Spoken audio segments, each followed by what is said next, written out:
Doctor, जब dental treatment होता है तो हमें उसके बाद उसकी टेक केयर कैसे करनी चाहिए? खाना क्या चाहिए, क्या नहीं चाहिए, डूज क्या है, डोंट्स क्या है, उसकी बेटर हीलिंग के लिए हमें क्या इनटेक करना चाहिए? देखिए मैम, आप कोई भी डेंटल ट्रीटमेंट के लिए जाते हो तो सबसे पहला इम्पोर्टेंट आपके लिए जो है, आपने उससे फंक्शन लेना है। अगर मैं आपको कहूँ मैम ये खाना ये मत खाना, फिर आपके लिए उसका फायदा क्या है? तो sweet sour hot cold anything you can have, ठीक है, आफ्टर एनी डेंटल ट्रीटमेंट, जो कि आपका प्रॉपर तरीके से किया जाए। ठीक है, मेंटेनेंस की जहां तक बात आती है, आपको मेंटेनेंस ब्रशिंग करनी है, अपनी प्रॉपर ब्रशिंग करनी है। ब्रशिंग के दौरान आपको एग्रेसिव नहीं होना, जो कि अक्सर लोग करते हैं कि जोर से ब्रश करें हम लोग। नो, जोर से नहीं, अटेंटिव होके ब्रशिंग करनी है। दैट कि आपको हर एक एरिया पे अपने दांतों के जो भी आपको विजिबल हो पा रहे हैं उन पे पहुंचना है। ठीक है, सो टाइम, कई लोग टाइम देखते रहे, 2 मिनट ब्रशिंग करनी है, 4 मिनट ब्रशिंग करनी है, वो भी ऐसा नहीं होता। आप भले 2 मिनट में अपने सारे एरियाज में पहुंच रहे हैं या 4 मिनट में पहुंच रहे हैं, वो आपको डिवोट करना ही है।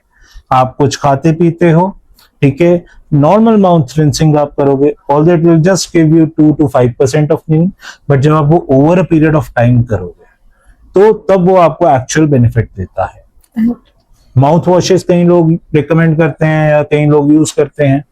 सो सबसे बढ़िया है कि आप जो है ल्यूकवार्म वाटर के सलाइन माउथ वॉशेस घर पे ही बना सकते हैं। ठीक है, आप ब्रशिंग करते हो, उसके बाद you can use it like a mouthwash. Okay, so ये नॉर्मल मेंटेनेंस आपको रखनी होती है। Then there is one more important step जो कि अक्सर लोग मिस आउट कर जाते हैं, थोड़ा सा वो टीडियस प्रोसेस होता है, जिसको हम कहते हैं फ्लॉसिंग। ओके, सो दांतों के बीच की सफाई सिर्फ फ्लॉस कर सकता है, और कोई भी आपकी मोडालिटी काम नहीं आती, like toothbrushes and specific paste, वो उसमें काम नहीं आते हैं। फ्लॉसिंग एक अलग स्टेप होता है जो कि आपकी ब्रशिंग के एडिटिव में दिया जाता है। ओके, सो वो फ्लॉसिंग जो है आपकी, वो आपको शुरुआत में टीडियस लगता है, but once you get a hang of it, यानी कि आप एक बार आपको समझ में आ जाता है process, then it becomes a part of your life. Okay, so इस तरीके से आप अपनी इनको मेंटेन कर सकते हो। Lastly, the most and very important thing is कि अपना चेकअप करवाओ। Every 6 to 8 months go for a checkup.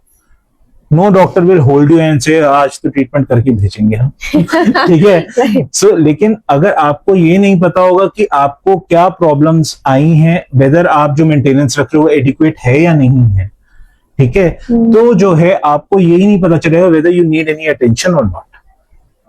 कब करवाना, कहां से करवाना, किससे करवाना, एज अ पेशेंट हमेशा आपकी कॉल है, बट आपको पता होना चाहिए। So biannual checkups are very necessary if you want a good maintenance of it.